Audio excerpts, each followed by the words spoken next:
అయితే ప్రధానంగా ఈ గ్యాస్ ట్రబుల్ ఎందుకు వస్తుంది అనేది మనం ఒకసారి ఆలోచిస్తే కనుక ముఖ్యంగా ఇర్రెగ్యులర్ ఫుడ్ హ్యాబిట్స్, భోజన సమయం కూడా సరైనటువంటి సమయాల్లో సక్రమంగా భోజనం చేయకపోవటం ఒక విధానం అయితే, రెండవది అతి ముఖ్యమైనటువంటి విషయం ఏంటంటే భోజనం చేసేటప్పుడు నీళ్లు తాగడం. చాలా మందిలో ఈ హ్యాబిట్ అనేది ఉంటుంది. భోజనం చేసేటప్పుడు ఒక చెంబో లేకపోతే ఒక ఏదో ఒకటి పెట్టుకుంటారు. ఆ ముద్ద ముద్దకి వాటర్ తాగుతూ ఉంటారు. ఇలా తాగడం వల్ల కూడా గ్యాస్ట్రిక్ సమస్య అనేది విపరీతంగా పెరిగే అవకాశాలు ఉంటాయి. తర్వాత విషయం ఏంటంటే మోషన్కి రెగ్యులర్గా వెళ్ళకపోవడం, ఒకవేళ వెళ్ళినా మలబద్ధక సమస్యగా ఉండి రెగ్యులర్గా మోషన్ అవ్వకపోవడం వల్ల కూడా గ్యాస్ ట్రబుల్ వచ్చే అవకాశాలు ఉంటాయి. ముఖ్యంగా చెప్పుకోవాలంటే మానసిక ఒత్తిడి పెరగడం వల్ల కూడా, అంటే స్ట్రెస్ పెరగడం వల్ల కూడా, ఈ మానసికంగా ఎక్కువ ఆలోచించడం, ఎక్కువగా స్ట్రెస్ పెరగడం వల్ల కూడా ఈ గ్యాస్ ట్రబుల్ వచ్చే అవకాశాలు చాలా ఎక్కువగా ఉంటాయి. అంటే ముందుగా మనం ఏం చెప్పుకున్నాం ఇందులో, ఆ భోజన సమయం సరిగా టైంకి తినకపోతే ఏమొస్తుంది, ఏం జరుగుతుంది అనేది మనం ఆలోచించినట్టయితే కనుక, ఈ భోజన సమయం మనం కొంతమంది ఏం చేస్తారంటే ఇవాళ 1 o'clock తిన్నారనుకోండి, రేపు వీలు పడక 2 o'clock తింటుంటారు. కొంతమంది ఇవాళ ఖాళీగానే ఉన్నాను కదా అని 12 o'clock తింటూ ఉంటారు. ఈ ఇర్రెగ్యులర్గా అంటే టైంని మెయింటైన్ చేయకుండా ఎప్పుడైతే భోజనం చేసామో మనకు ఆటోమేటిక్గా ఎసిడిటీ అనేది పెరుగుతుంది అన్నమాట. ఉదాహరణకి చిన్న ఎగ్జాంపుల్ ఏంటంటే, మనం ఇవాళ ప్రతిరోజు 1 o'clock భోజనం చేస్తున్నాం అనుకోండి, మన బ్రెయిన్ ఏం చేస్తుందంటే మన పొట్టకి 12:30 కల్లా 12:30 కల్లా ఒక సిగ్నల్ ఇస్తుంది. ఒక హాఫ్ అన్ అవర్లో నీకు ఫుడ్ వస్తుంది, నువ్వు అరిగించడానికి సిద్ధంగా ఉండు అని చెప్పేసి మనకు ఒక సిగ్నల్ పొట్టకి ఇస్తుంది బ్రెయిన్. ఇచ్చినప్పుడు పొట్ట ఏం చేస్తుందంటే వెంటనే యాసిడ్ ఉత్పత్తి చేస్తుంది. హైడ్రోక్లోరిక్ యాసిడ్ని లోపల పొట్టలోనే ఊరిస్తుంది అనమాట. ఊరించినప్పుడు ఈ ఆహారం మనం 1 o'clock తినేస్తాం కదా, చక్కగా డైజెషన్ అయిపోతుంది, రెడీగా ఉంటుంది. అందుకే మనం రోజు తినే టైం ప్రకారంగా మనకు ఆకలిస్తుంది అనమాట. కొంతమందికి 2 గంటలకే తింటారనుకోండి, అప్పుడే వాళ్ళకి ఆకలిస్తుంది.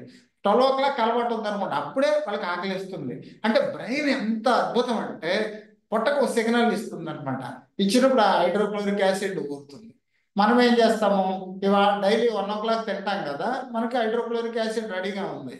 అవాళ 2 o'clock తిన్నాం అనుకోండి, మరి రెడీగా యాసిడ్ లోపల ఉంది.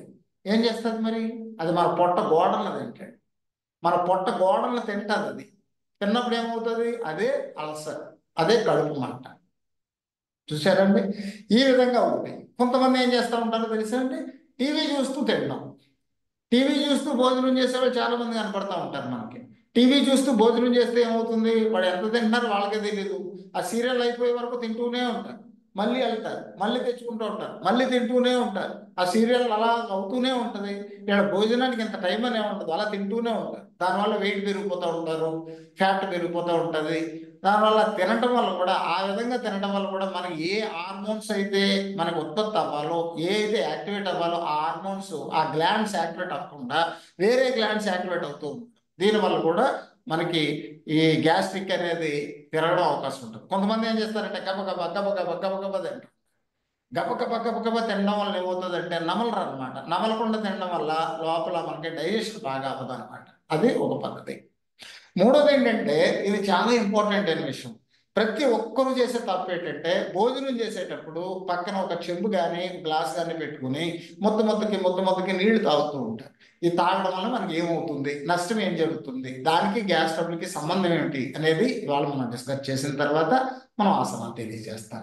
ఇక్కడ ఏమవుతుందంటే, మనం హైడ్రోక్లోరిక్ యాసిడ్ ఊరుతుంది. మనం ఆహారం తిన్నాం, ఆహారాన్ని అరిగించడానికి హైడ్రోక్లోరిక్ యాసిడ్ అంటే చాలా ఘాటత అనమాట, మంచి స్ట్రాంగ్ యాసిడ్. అది ఊరి చక్కగా అరిగించడానికి రెడీ అయ్యేటప్పటికి మనం ఏం చేస్తామంటే ముద్దకి నీళ్లు లోపలికి పంపించామనుకోండి, ఈ నీళ్ళు వెళ్ళి ఆ యాసిడ్లో కలిసిపోయాయి అనుకోండి, కలిసిపోతే అది స్ట్రాంగ్ యాసిడ్ అలా వీక్ యాసిడ్ అయిపోతుంది, పలచబడిపోతుంది అనమాట. పలచబడిపోవడం వల్ల దాన్ని డైజెస్ట్ చేయలేరు. డైజెషన్ చేయలేక ఏం చేస్తుందంటే మళ్ళీ ఒక 1/2 లీటర్ అంతా మళ్ళీ ఊరించుకుంటారు, తయారు చేసుకుంటారు. బాడీ తయారు చేసుకోవడానికి లేట్ అవుతుంది, లేట్ ప్రాసెస్ అవుతుంది. ఈ లేట్ ప్రాసెస్లో మళ్ళీ ఆహారం పులిచిపోయిన తర్వాత మళ్ళీ ఆ గ్యాస్ ఫామ్ అవడం జరుగుతూ ఉంటుంది. అందుకని మనం చేసే పని ఏంటంటే, ఆహారం తినేటప్పుడు ఎప్పుడు కూడా నీళ్లు తాగకూడదు అనే ఒక నియమాన్ని మనం పెట్టుకుంటే చాలా వరకు గ్యాస్ ట్రబుల్ తగ్గిపోతుంది. ఏంటంటే మనం ఆహారం తినేటప్పుడు నీళ్లు తాగకపోతే గొంతుకు పడిపోద్దండి అని కొంతమంది క్వశ్చన్స్ అవుతారు. కానీ ఆహారం తినేటప్పుడు నీళ్లు తాగకపోతే గొంతుకు పడదు. మనం నమిలి తినాలి, బాగా నమలాలి. బాగా నమిలి ఒక 25% నోట్లోనే డైజెషన్ అయిపోవాలి. అంత బాగా నమలాలి, అంటే నెమ్మదిగా ప్రశాంతంగా నమిలి తినాలి. అప్పుడు నమిలి తిన్నప్పుడు నోట్లో ఉన్నది క్షారము, పొట్టలో ఉన్నది ఆమ్లం, రెండు కలాలి. రెండు కలిసినప్పుడు మాత్రమే బ్యాలెన్స్ అవుతుంది, డైజెషన్కి బ్యాలెన్స్ అవుతుంది. అంతేగాని నోట్లో క్షారం అంటే లాలాజలం లోపలికి వెళ్ళాలి, పొట్ట లోపలికి వెళ్ళాలి. అప్పుడే పొట్టలో ఉన్న క్రిములన్నీ చనిపోతూ ఉంటాయి అన్నమాట. లోపల లాలాజలం లోపలికి వెళ్ళి బయటకు వెళ్తే, లోపల పొట్టలోకి వెళ్ళినప్పుడు పొట్టలో ఆమ్లము ఇది కలాలి. అలా చేయట్లే మనం. మనం చేసేది ఏంటంటే మసాలాలు బాగా దట్టిస్తున్నాం కర్రీస్లో.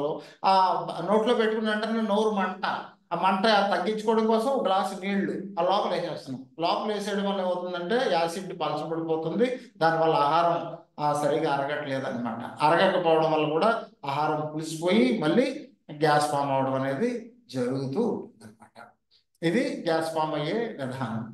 చాలా మందిలోని గ్యాస్ రిఫ్లెక్ట్ అవుతూ ఉంటుంది. కొంతమందికి ఇలా తేలుపు వస్తుంది. తేలుపు వచ్చిన వెంటనే గొంతంతా కూడా మంట కింద ఉండి, ఛాతంతా కూడా మంట కింద ఉండి చాలా ఇబ్బందులు పడిపోతూ ఉంటారు. చాలా మంది అన్నం మెతుకులు కూడా పైకి వచ్చేస్తూ ఉంటాయి. దానికి ఏంటి అసలు, ఎందుకు అలా జరుగుతుంది అంటే, బాగా గమనించవలసిన విషయం ఏంటంటే, మనం ఆహారం తిన్న తర్వాత ఎన్నో రకాలైనటువంటి యాసిడ్స్ ఉత్పత్తి అవుతాయి. అది ముఖ్యంగా తెలుసుకోవాలి. ఉత్పత్తి అయినప్పుడు యాసిడ్స్ ఉత్పత్తి అవుతాయి. చాలా గ్యాసెస్ ఉత్పత్తి అవుతాయి. యాసిడ్ మాత్రం హైడ్రోక్లోరిక్ యాసిడ్ లోపల ఊరుతుంది. ఊరినప్పుడు ఏమవుతుందంటే, ఈ ఆహారం ఎంతైతే ఉందో అంత నిండా ఈ యాసిడ్ అనేది వస్తుంది అనమాట. వచ్చినప్పుడు అరిగించినప్పుడు మనకి ఇక్కడ అన్నవాహిక ఉంటుంది. ఈ అన్నవాహిక వరకు ఫుల్గా తినేసాం అనుకోండి, ఎక్కడి వరకు తిన్నాం అనుకోండి, ఎక్కడి వరకు కూడా యాసిడ్ ఉంటుంది. ఎక్కడి వరకు తిన్నాం అనుకోండి, ఎక్కడి వరకు యాసిడ్ ఉంటుంది. మనం ఎంతవరకు అయితే నింపామో మన పొట్టని, అంతవరకు మాత్రం నిండుగా యాసిడ్ ఉంటుంది జనరల్గా. ఇప్పుడు ఏమవుతుందంటే, ఆ యాసిడ్ ఎప్పుడైతే అక్కడ వరకు ఉందో, కింద ఉన్నటువంటి వాయువు అంతా కూడా గ్యాస్ అంతా పైకి వచ్చేసినప్పుడు మనం ఫుల్గా తినేసాం అనుకుందామండి. ఫుల్గా తినేసినప్పుడు ఎక్కడ వరకు యాసిడ్ ఉంటుంది, పై గ్యాప్ ఎంత ఇవ్వలేదు. మనం అన్నవాహికి గ్యాప్ తక్కువ ఇచ్చాం. అప్పుడు ఆ గ్యాప్లో ఈ గ్యాస్ ఉన్నది. మనం ఏం చేస్తుంది, వెంటనే అన్నవాహిక పైన క్యాప్ ఓపెన్ అవుతుంది. క్యాప్ ఇలా ఓపెన్ అయిన వెంటనే ఇక్కడ ఉన్నటువంటి గాలి, గ్యాస్ బయటకు వచ్చేసి తేనె రూపంలో బయటకు వస్తుంది. కానీ మరి ఫుల్గా తిన్నాం కదా, దగ్గరగానే ఉంది కదా ఈ యాసిడ్ కూడా. ఆ యాసిడ్ కూడా ఈ గ్యాస్తో పాటు బయటకు వస్తుంది. ఈ యాసిడ్ కూడా బయటకు ఎప్పుడైతే వచ్చిందో గొంతు మంట, అక్కడ దగ్గరలోనే ఉంటుంది కదా మెతుకులు కూడా బయటకు వచ్చి విపరీతమైనటువంటి మంట. ఎందుకంటే లోపల ఉన్నంతసేపు యాసిడ్ కడుపు మండదు, బయటకు వస్తే మండిపోతుంది. ఒక టీ ఉంది, పైన గ్లాస్ ఉంటుంది, గ్లాస్ లోపల పట్టుకున్నాం అనుకోండి మనకు కాలదు. అదే గ్లాస్ లేకుండా బయట టీ వచ్చింది అనుకోండి మనకు కాలుతుంది, పట్టుకుంటే కాలుతుంది. అలాగా మన లేయర్ మనం కాపాడుతుంది. ఇక్కడ ఉన్నసేపు యాసిడ్ మనకు మంట కనపడుతుంది, కానీ గొంతు పైకి వచ్చిందంటే మాత్రం మంట కనపడిపోతుంది అనమాట. అందుచేత ఏంటంటే, మనం ఇప్పుడు గ్యాస్ రిఫ్లెక్ట్ అవ్వకుండా ఉండాలంటే ఏం చేయాలి? ఇక్కడ ప్రధాన కారణం, ఒక 80% మాత్రం తిని ఒక 20% ఖాళీ వదిలేయాలి పొట్టకి. అంటే 5 ఇడ్లీలు తినగలం అనుకోండి, మనం 4 ఇడ్లీలు తిని అమ్మాయి చాలే అనుకోవాలి, లేదా 4.5 ఇడ్లీ తిని చాలు అనుకోవాలి. అనుకోకపోయామనుకోండి ఇక్కడ వరకు వచ్చేస్తుంది. ఇక్కడ వరకు వచ్చినప్పుడు నిండుగా యాసిడ్ వస్తుంది. నిండుగా యాసిడ్ వచ్చినప్పుడు ఏమవుతుంది, గ్యాస్ పైకి, కింద ఉన్న గ్యాస్ అంతా పైకి వచ్చేస్తుంది. ఆ గ్యాస్ పైకి వస్తుంది తేలుపు రూపంలో. పైకి వచ్చేసినప్పుడు యాసిడ్ కూడా పైకి తంటే పైకి వస్తే మంట వచ్చేస్తుంది. మంట రాకుండా ఉండడానికి డౌన్లో మనం యాసిడ్ ఉండేలా చేయాలంటే కొద్దిగా ఆహారాన్ని తగ్గించాలి. కొద్దిగా తగ్గించినప్పుడు డౌన్ అవుద్ది, యాసిడ్ డౌన్ అవుద్ది, గ్యాస్ పైన ఉంటుంది. ఆ న్యాచురల్ గ్యాస్ బయటకు వచ్చేస్తుంది, తేనె రూపంలో వచ్చేస్తుంది. అదేమి ఇబ్బంది ఏమి ఉండదు, కడుపు మంట ఉండదు, ఏమి మనకి మెతుకులు రావన్నమాట. ఈ విధంగా మనం కొంతమంది తప్పు చేస్తూ ఉంటాం. కానీ మనం తిన్నటువంటి ఆహారంలో ఉత్పత్తి అయినటువంటి గ్యాసులు బయట నుంచి, పైనుంచి కానీ లేదా కింద నుంచి అపాన వాయువు రూపంలో కానీ వెళ్ళిపోతూ ఉంటాయి. వెళ్ళిపోయకుండా లోపలే ఉండిపోయి మనం ఇబ్బంది కలుగుతూ, చెస్ట్ పెయిన్ వస్తూ ఇలా పట్టేసినట్టు చేసామనుకోండి, దాన్ని గ్యాస్ ట్రబుల్ అంటారు. ఈ గ్యాస్ట్రిక్ని మనకు ట్రబుల్ చేస్తే దాన్ని గ్యాస్ ట్రబుల్ అంటారు. అలాంటిటప్పుడు మనము ఏ సాధన చేయాలి? చాలా మందిలో డాక్టర్స్ అయితే కనుక ప్యాంటోప్రోజోలనో లేకపోతే ర్యామిప్రోజోలనో ఇలాంటివి కొన్ని టాబ్లెట్స్ పరగడుపుని వేసుకోమని ఇస్తూ ఉంటారు. కానీ చాలా మంది సైడ్ ఎఫెక్ట్స్ అంటారు. కానీ సైన్స్ చెప్పిన విషయం ఏంటంటే ఇందులో సైడ్ ఎఫెక్ట్స్ చాలా తక్కువనే చెప్తారు. ఈ టాబ్లెట్స్లో అయితే సైడ్ ఎఫెక్ట్స్ చాలా తక్కువనే మనం చెప్తూ ఉంటాం. అసలు ఈ మెడిసిన్ కాకుండా మనకి ఈ థెరపటిక్ పద్ధతిలోని న్యాచురల్ పద్ధతిలోని కడుపు మంటను తగ్గించుకోవచ్చు, గ్యాస్ట్రిక్ తగ్గించుకోవచ్చు. కోకోనట్ వాటర్ ఉంది, కోకోనట్ వాటర్ తాగొచ్చు, గ్యాస్ట్రిక్ తగ్గుతుంది. అదే అదే కడుపు మంట తగ్గుతుంది, అల్సర్ తగ్గుతుంది. అదే విధంగా మనకి మజ్జిగ తీసుకోండి, మజ్జిగ వల్ల కూడా అల్సరా కడుపు మంట ఇలాంటివి మజ్జిగ తాగడం వల్ల మజ్జిగ తాగడం వల్ల కూడా ఈ అల్సర్ అనేది బాగా తగ్గుతుంది. ప్రాణాయామాల విషయాలకు వచ్చేసామనుకోండి, శీతలి ప్రాణాయామం రెగ్యులర్గా చేసామనుకోండి కడుపు మంట తగ్గిపోతుంది. ఆటోమేటిక్గా కడుపు మంట తగ్గుతుంది. శీతలి కానీ శీతకారి ప్రాణాయామ కానీ కడుపు మంటను బాగా తగ్గిస్తాయి అన్నమాట. గ్యాస్ట్రిక్ని తగ్గించడానికి చాలా మంది ఇబ్బందులు పడుతున్నటువంటి గ్యాస్ట్రిక్ తగ్గించడానికి మలబద్ధక సమస్య లేకుండా మనం చూసుకోవాలి.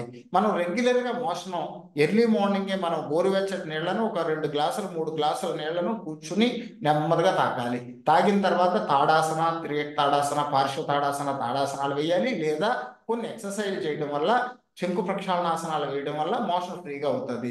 తద్వారా చాలా వరకు గ్యాస్ ట్రబుల్ తగ్గించుకోవచ్చు. కానీ చాలా మంది మహిళలు ఏం చేస్తారంటే బ్రేక్ఫాస్ట్ చేయరు.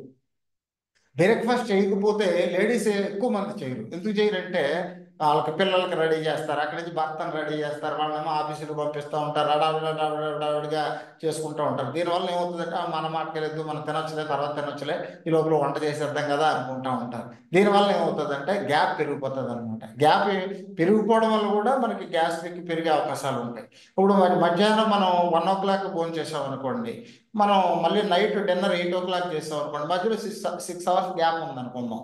మార్నింగ్ 8 o'clock ఏమో టిఫిన్ చేసాం అనుకోండి, టిఫిన్ దగ్గర నుంచి 1 o'clock వరకు మళ్ళీ 6 hours అనుకుందాం. మరి రాత్రి 8 o'clock నుంచి మళ్ళీ మార్నింగ్ 8 o'clock వరకు ఏమి తినం, పడుకుంటాం. ఖాళీ ఎంటీ స్టమక్ ఉంటుంది. అంటే 12 hours వచ్చేస్తుంది అక్కడ. మనం ఏం చేస్తాం, 8 o'clock బ్రేక్ఫాస్ట్ చేసేస్తే కరెక్ట్గా 12 hours తింటాం. మనం 9కి చేసాం అనుకోండి, 13 hours గ్యాప్ వస్తుంది. పోలే 10కి చేసామనుకోండి, అప్పుడు ఇంకేమవుతుంది, ఇంకా గ్యాప్ ఎక్కువ వస్తుంది. అందుకని మనం అసలు బ్రేక్ఫాస్ట్ అంటే అర్థం ఏమిటంటే ఓవర్ నైట్ ఫాస్టింగ్ని ఉదయం ఆహారంతో బ్రేక్ చేయడాన్ని బ్రేక్ఫాస్ట్ అని పేరు వచ్చిందనమాట. అంతేగాని బ్రేక్ఫాస్ట్ అంటే అర్థం ఏంటంటే ఓవర్ నైట్ ఫాస్టింగ్ని బ్రేక్ చేయాలి. మార్నింగ్ ఆ బ్రేక్ చేస్తాం కాబట్టి దాన్ని బ్రేక్ఫాస్ట్ అంటారు. మనం ఆ వాడే దాంట్లోనే ఉంటుంది అనమాట. కొంతమంది అంటూ ఉంటారు, మీరు వాటర్ తాగొద్దు అంటున్నారు కదా గురువుగారు, మరి మేమేమో పెరుగన్నం తింటాము, భోజనం చేసిన తర్వాత పెరుగన్నం తింటూ అందులో గ్లాస్ నీళ్ళు వేసుకుంటాం, మళ్ళీ వాటర్ అసలు వద్దంటున్నారు కదా మీరు, అందులో వాటర్ వేస్తాం కదా, మరి అది ఎలాగా అని అడుగుతారు. కానీ ఒకటి ఏంటంటే పెరుగుని వాటర్లా తాగితేనే దాని యొక్క ప్రభావం, పెరుగులో మజ్జిగలో కలుపుకుంటే ప్రభావం ఏమి ఉండదు దానికి, అలా తాగొచ్చు అనమాట. అందులోకి భోజనం తర్వాత పెరుగు వేసుకు తినడం చాలా మంచిది అనమాట. డైజెషన్ బాగా అవుతుంది. ఎందుకంటే ఆహారాన్ని జీర్ణం చేయడానికి, డైజెషన్ చేయడానికి పెరుగు బాగా ఉపయోగపడుతుంది. ఎందుకంటే మనకు కావలసిన బ్యాక్టీరియా ఉంటుంది పెరుగులోని. పెరుగు తోడు పెడతాం, పాలు తోడు పెడతాం. పాలు కంటే పెరుగు మంచిది, పెరుగు కంటే మజ్జిగ మంచిది అని చెప్తారనమాట.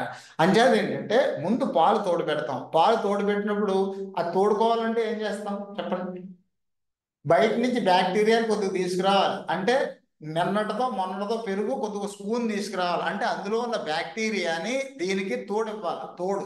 దేనికి తోడు, ఈ పాలకి ఆ బ్యాక్టీరియా తోడిస్తే అప్పుడు ఆ తోడుతోటి ఏమవుతుందంటే ఇందులో ఉన్నటువంటి బ్యాక్టీరియా ఇంత బ్యాక్టీరియాని అంతై పెరిగి అందులో పెరుగు అవుతుంది అనమాట. అది ఆ పాలు పెరుగు అవుద్ది, పెరుగుతుంది అనమాట. బ్యాక్టీరియా అందులో పెరగడం వల్ల అది పెరుగు అవుతుంది. అక్కడి నుంచి బ్యాక్టీరియాని దీనికి తోడు తీసుకొస్తాం కాబట్టి దాన్ని తోడు అంటారు. మనం వాడతాం, ఈ మాటలన్నీ వాడతాం.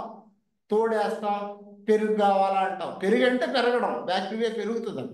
అంతేకాక బ్యాక్టీరియాని మనం తీసుకోవడం వల్ల డైజెషన్ బాగా అవుతుంది, ఎనర్జీ బాగా ఉంటుంది పెరుగు ఆహారంలో తీసుకోవడం వల్ల. ఈ విధానాలు జాగ్రత్తగా పాటిస్తూ మన యోగా సంబంధమైనటువంటి కొన్ని ఆసనాలను మనం జాగ్రత్తగా సాధన చేయడం వల్ల పూర్తిగా 100కి 100% కూడా ఈ యొక్క గ్యాస్ట్రిక్ మరియు అజీర్తి సమస్య మరియు ఎసిడిటీ సమస్య పూర్తిగా తగ్గించుకోవచ్చు.